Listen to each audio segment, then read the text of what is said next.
Compañeros y compañeras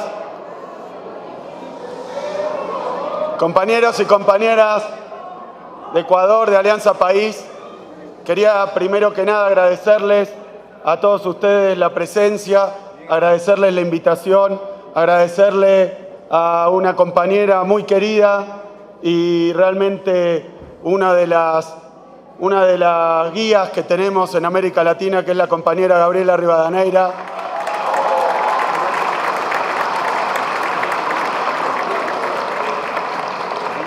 Por esta invitación.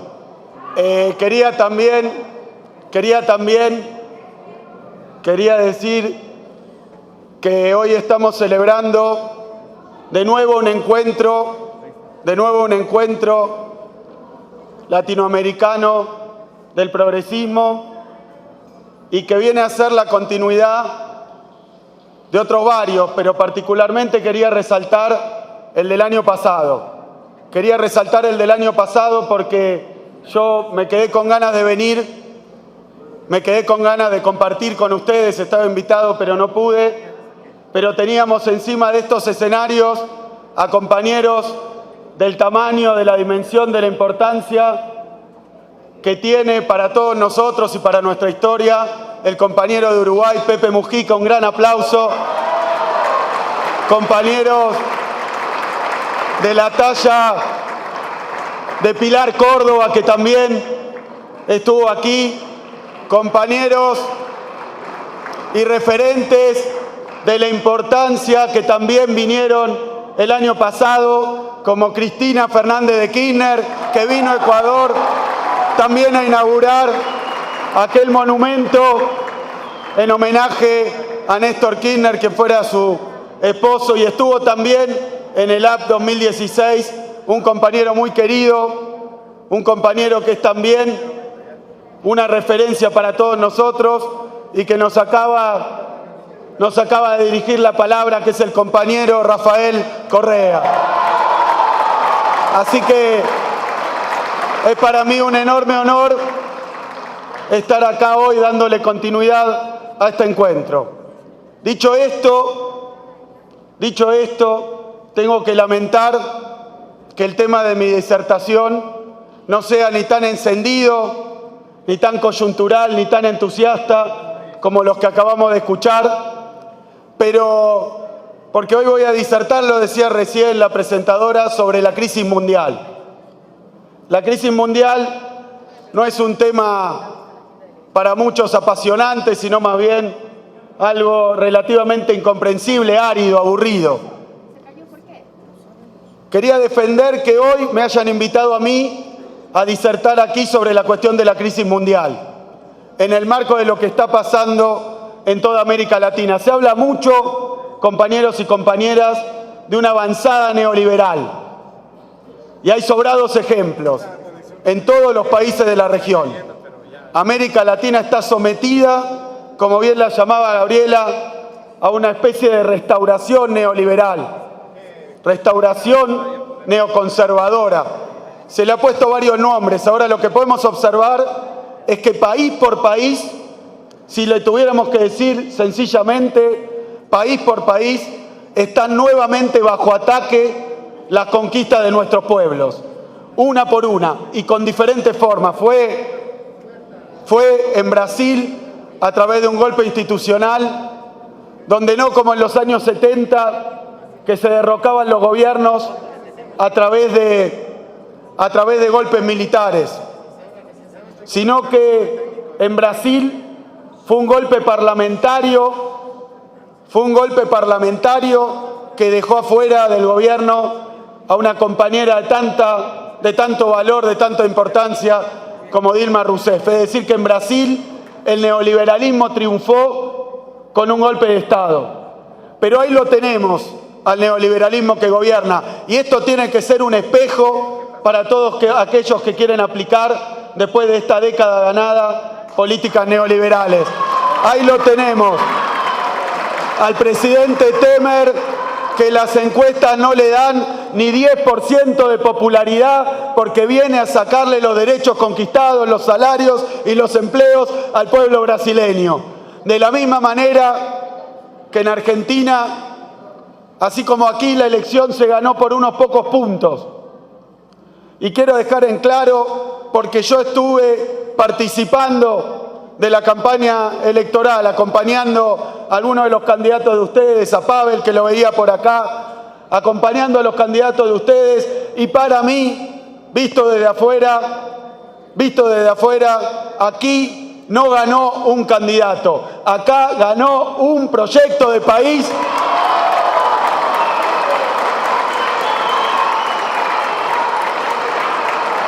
Y hay que respetar la plataforma política con la que se llega al gobierno. Y de la misma manera tenemos hoy en Argentina, por una diferencia mínima, casi despreciable, en un balotaje, como triunfador al presidente Mauricio Macri. Yo estoy muy alegre de haber podido venir acá un par de veces a compartir con ustedes cuál fue la experiencia que tuvimos en la Argentina y que estamos teniendo con las políticas que también traía escondidas y ocultas, porque ha hecho una campaña electoral basada en mentiras, consiguió el voto basado en mentiras, pero sí podemos ver hoy en Argentina, en Brasil, cuáles son los resultados para las mayorías populares de la aplicación de la receta del neoliberalismo. Los resultados no son ni vivir mejor, ni mayor bienestar, ni mayor inclusión social. Los resultados son la desindustrialización, la exclusión y el hambre. Ese es el proyecto que está dando vueltas por América Latina.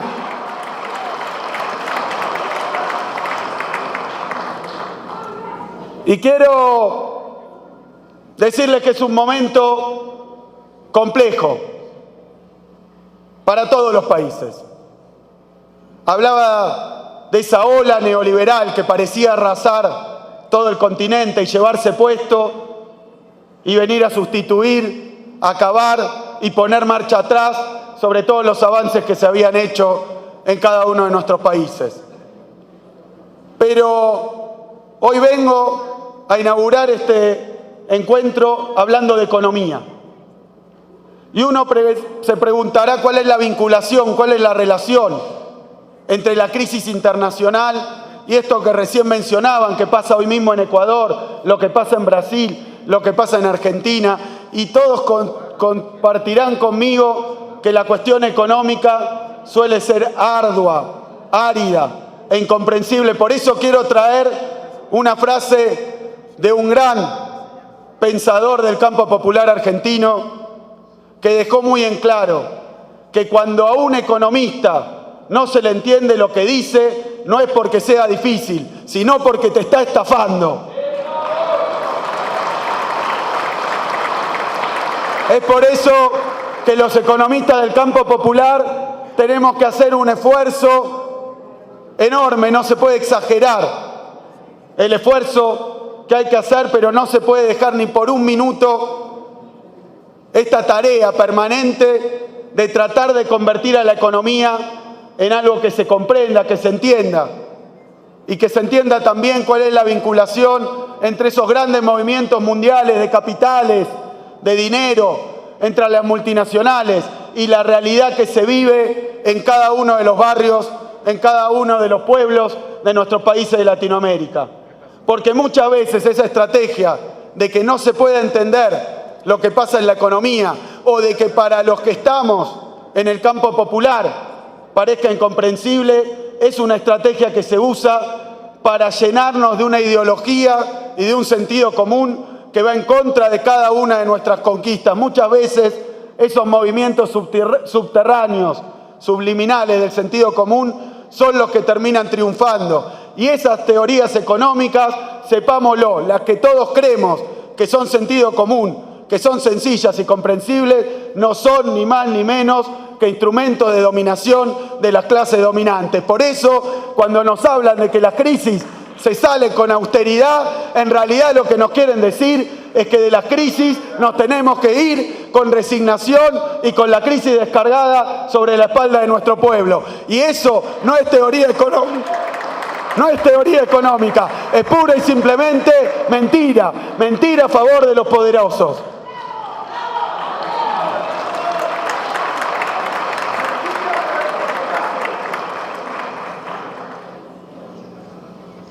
Muy importante también, y celebro que se haya lanzado en esta etapa, en este momento, donde el movimiento popular tiene tareas urgentes, donde el movimiento popular en toda América Latina está sometido a persecución, donde el movimiento popular tiene que enfrentarse a los poderes mediáticos, judiciales y a los poderes concentrados de la economía. Pero celebro que en esta situación, que nos impone tareas urgentes y permanentes, aquí en Ecuador se esté lanzando una escuela de formación política. No saben la importancia esencial, crucial, de vida o muerte que tiene en momentos culminantes y en momentos inciertos dedicarse a la formación política. Eso no es distraerse entre la comprensión y la militancia, entre el aprendizaje y la acción. No hay una barrera, sino que por el contrario, si no entendemos lo que pasa, menos todavía vamos a poder actuar sobre esa realidad para transformarla. Por eso vengo a poner a disposición todos los recursos que desde Argentina podamos poner para esta escuela de formación política.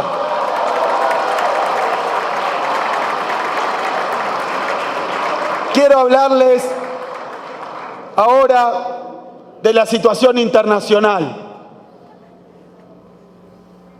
Quiero hablarles de la situación internacional porque hay también en ese terreno hay un enorme campo minado de mentiras formuladas por la derecha internacional. Miren, ¿se ve esto? Bueno, ahora explico de qué se trata, pero miren, todos saben que en 2008 explotó una crisis internacional con epicentro, con centro en Nueva York, en Wall Street, en los mercados financieros norteamericanos.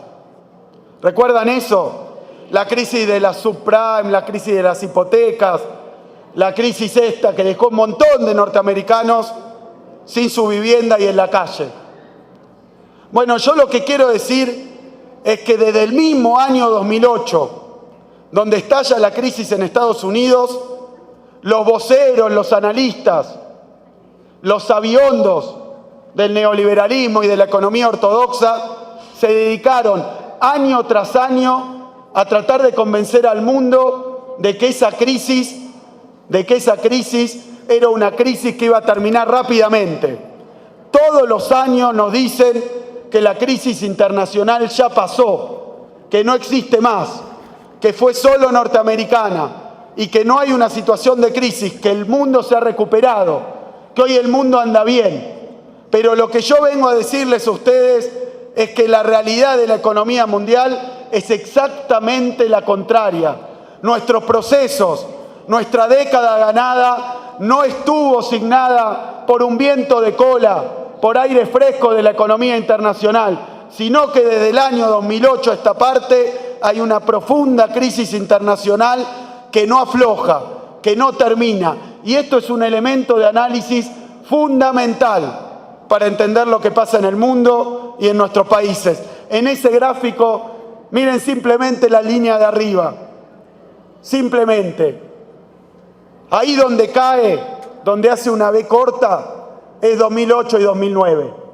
Esa es la producción mundial medida en su conjunto.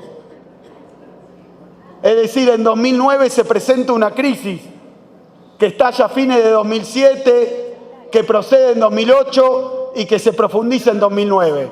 Esa es la famosa crisis de las hipotecas. Esa crisis fue comparada y puede compararse únicamente con otro episodio de crisis en toda la historia del capitalismo, que es la crisis del 30, que es la Gran Depresión. No lo digo yo, lo dicen los técnicos del Fondo Monetario Internacional, lo dicen los diarios de mayor circulación. el capitalismo mundial sufrió una enorme crisis. ¿Y por qué? Los teóricos, los analistas la niegan y la tratan con vergüenza. Porque la economía ortodoxa, desde hacía muchos años, estaba tratando de instalar que nunca más iba a haber una crisis internacional.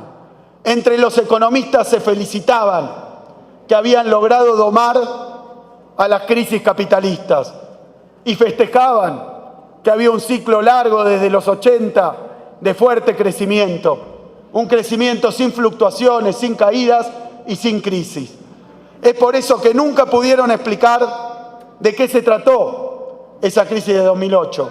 Y es por eso también que todos los años tratan de decir que la crisis ya pasó y ya terminó, que no hay estado de emergencia. Pero si ustedes ven ese gráfico, lo que se observa ahí, en primer lugar, es que no solo no se terminó la crisis, sino que desde 2008 nunca más el mundo volvió a crecer como crecía antes de esa crisis.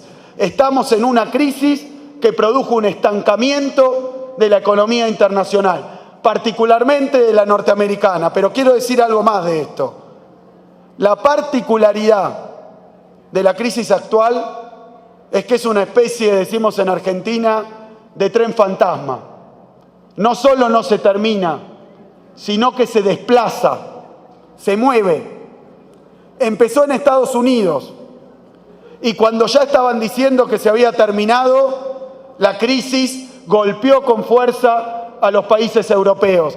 Compañeros y compañeras, ustedes pasaron acá en Ecuador esa tremenda crisis del neoliberalismo que envió al exilio económico a cientos de miles de ecuatorianos. ¿Y a dónde se iban? ¿A qué países se iban? Se iban a España, se iban a Italia, se iban a países europeos que parecían desarrollados e invulnerables. En 2010, la crisis le pegó a los países europeos con una fuerza todavía más grande que la que tuvo la crisis del 30. Empieza en Estados Unidos y sin que se termine, se desplaza a Europa. Y lo marco porque ahora hay que decirlo con todas las letras. Nuestros países de América Latina, después de sus crisis, resultado de las políticas de ajuste neoliberales, de la austeridad, habían retomado una senda de crecimiento y una senda de desarrollo que cuando comparamos hoy la situación de nuestras economías con lo que pasa en Europa, en algunas economías, en las más frágiles de Europa, después de que le llegara la crisis, hoy América Latina, después de todo ese esfuerzo, está mejor que muchísimos de esos países europeos que eran modelo.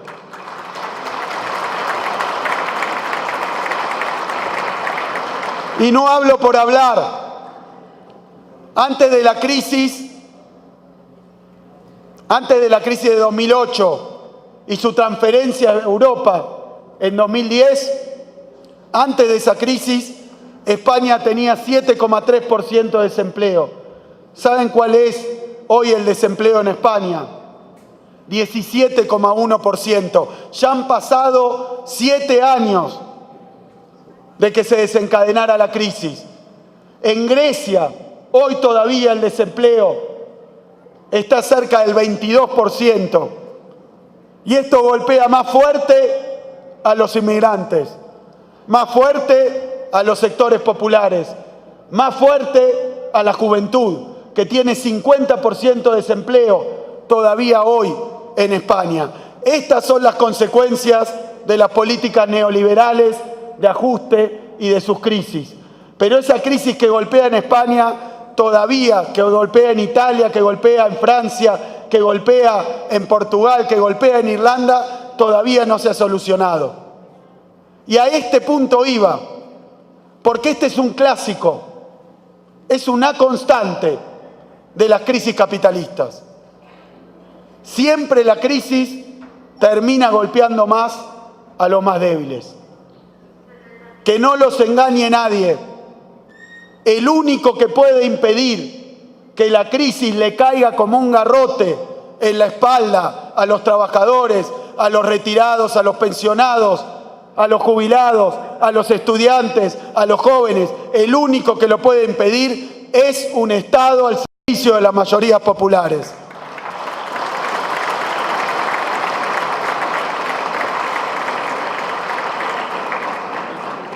Y hablo de esto porque ahora quería pasar al capítulo latinoamericano de la crisis mundial. Dije, empieza en Estados Unidos, se traslada a Europa y golpea a los países más débiles de Europa. Países que todavía, 8 años después, no han logrado llegar ni siquiera a un dígito de desempleo. Que seguimos en una situación social tremenda. Y a finales de 2013 y comienzo de 2014, esa crisis se orienta con toda su furia a los países emergentes, a los países latinoamericanos. Esa crisis mundial no terminó, es siempre la misma, pero ahora se descarga sobre los países latinoamericanos. ¿Cómo es que esa crisis se dirige a Latinoamérica? A través de 2 factores que se han vivido en Ecuador, pero se han vivido en Chile, se ha vivido en Venezuela, se ha vivido en Argentina, se ha vivido en Uruguay, en todos los países de la región. Somos países que tenemos enormes riquezas naturales. Y al principio del 2014 se produce un derrumbe de los precios de los productos provenientes o de la explotación minera o petrolera o agropecuaria. Ahí tengo unos gráficos, esos gráficos muestran lo que pasó con el precio del petróleo. El precio del petróleo, comparando el pico del año 2014 con lo de hoy, está 50% por abajo. El cobre en Chile, 34% por abajo.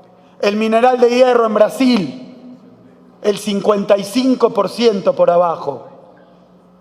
La soja en la Argentina y Brasil también, el 30% por abajo.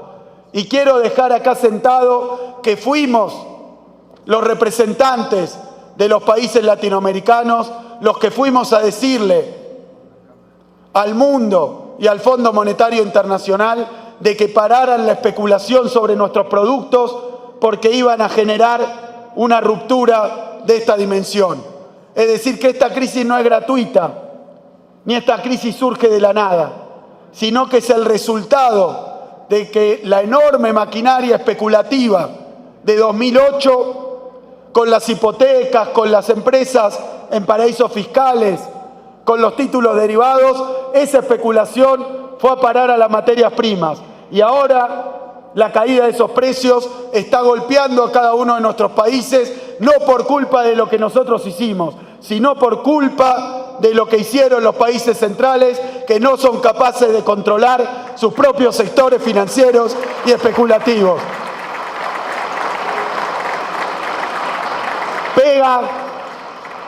Pega en Latinoamérica, porque caen los precios de nuestras exportaciones. Acá en Ecuador pegó muy fuerte y pegó muy duro, pero pegan también por los flujos financieros. Miren, esto es muy sencillo. Hay corrientes históricas en diferentes momentos que hacen que los excedentes económicos, financieros, vayan del mundo central a la periferia y generen en la periferia enormes problemas de estabilidad cambiaria, de estabilidad macroeconómica. Pero lo peor es cuando esos fondos, cuando esos capitales huyen y se retiran de nuevo hacia los países centrales. A Latinoamérica le están afectando esos 2 movimientos. La caída de los precios, lo decía recién Rafael, la cuenta corriente, la cuenta capital, la balanza de pagos, la relación con el exterior. Voy a ser claro con esto. Nuestros recursos valen menos. Y además de eso, los capitales que vinieron se empiezan a ir, buscando refugio en los países centrales. En esas situaciones, las economías periféricas se ponen en mucha tensión. Si se entendió hasta acá, quiero llevar esto a la cuestión política. Porque toda esa ola neoliberal, todos esos intentos de revertir los procesos de desarrollo, de distribución de la riqueza de América Latina, casualmente coinciden con el momento en donde la crisis se empieza a descargar sobre nuestros países. Y es cierto, porque lo vemos en los números de todas nuestras economías. Cuando viene ese terremoto financiero internacional, cuando viene ese tsunami económico, las economías de los países se ponen en tensión, esté el gobierno que esté. Se complican las cuentas externas, se complican las inversiones, los banqueros, los poderosos, quieren sacar la plata y no arriesgarla. Todos esos fenómenos son propios de cualquier crisis internacional. Y me parece importantísimo que comprendamos que esa crisis también pone a los gobiernos progresistas en situaciones más complejas. Porque los resultados que se habían podido dar, el crecimiento, la distribución, se encuentran con una coyuntura muy adversa que lleva a tomar medidas nuevas, muchas veces medidas de emergencia, donde se lleva a los gobiernos a tensar todavía más la relación con los sectores poderosos.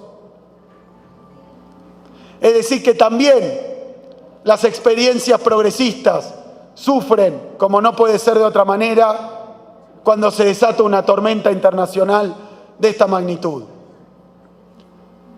Ahora bien, ¿qué es lo que le pasa a nuestras sociedades?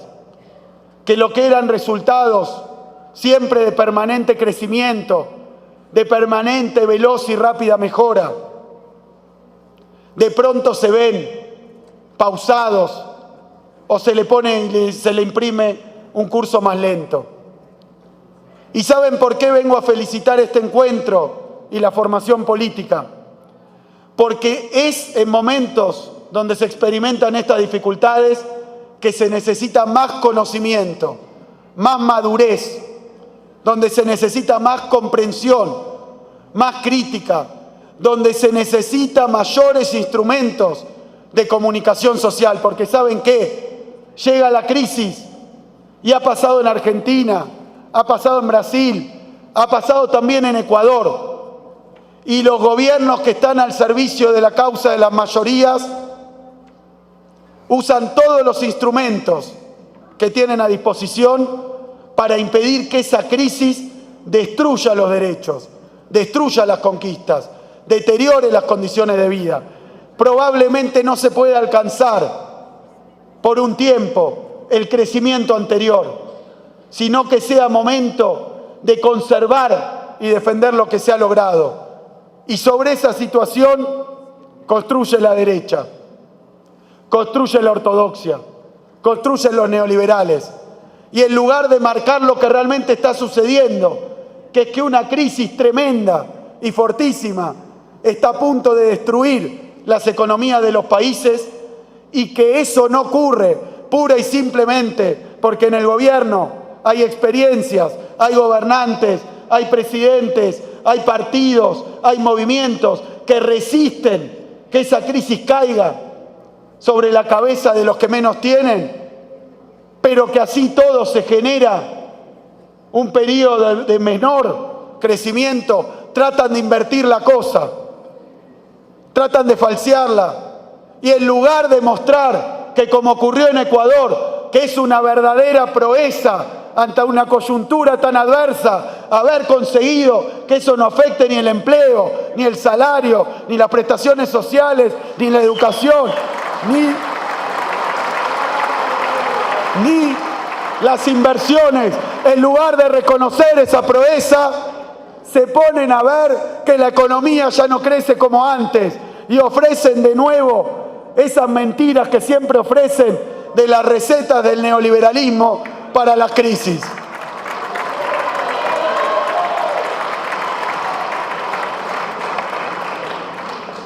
No hay en toda la historia del capitalismo, no hay experiencia mundial que pueda desmentir lo que es una verdad obvia, que es que a las crisis internacionales no se las puede atajar con el libre mercado, no se les puede atajar con la mano invisible. Viene la tormenta y no hay que cerrar el paraguas, sino que hay que armar los mecanismos para que esa crisis se vaya de donde vino.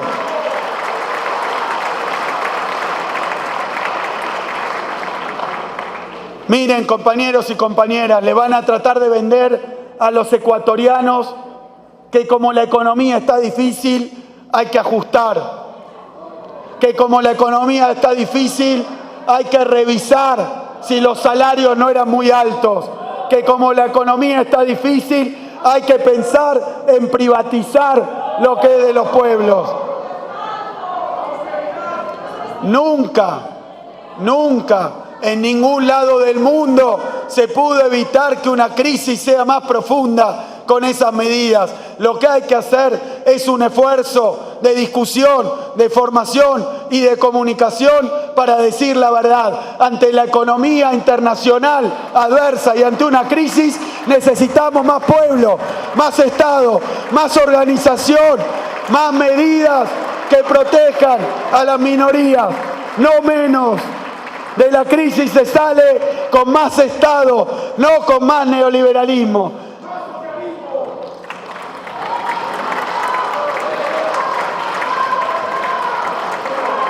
Miren, compañeros y compañeras, para terminar, estoy hablando de economía,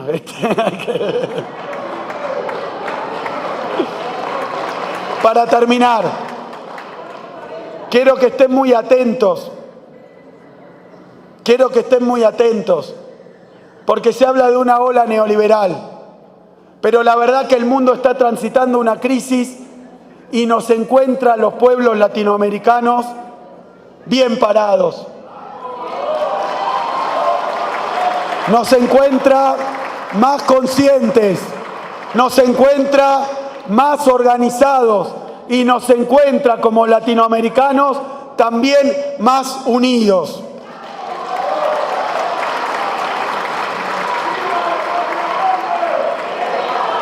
El neoliberalismo tiene una estrategia para nuestra región. Quiere volver al libre comercio, quiere volver a las economías primarias exportadoras, quiere volver al reinado de la finanza sobre la economía productiva. Ese es el programa que tiene el neoliberalismo. Ahora, nosotros no podemos ser tontos. Si el neoliberalismo tiene un programa para aplicar en medio de una crisis y con los argumentos de esa crisis en toda Latinoamérica, como los pueblos de Latinoamérica no vamos a tener una estrategia conjunta para combatir al neoliberalismo. Es solo en base a la unidad de los pueblos, los partidos, los dirigentes y los movimientos latinoamericanos que le vamos a poder decir a las recetas neoliberales que no pasarán. Muchas gracias, compañeros.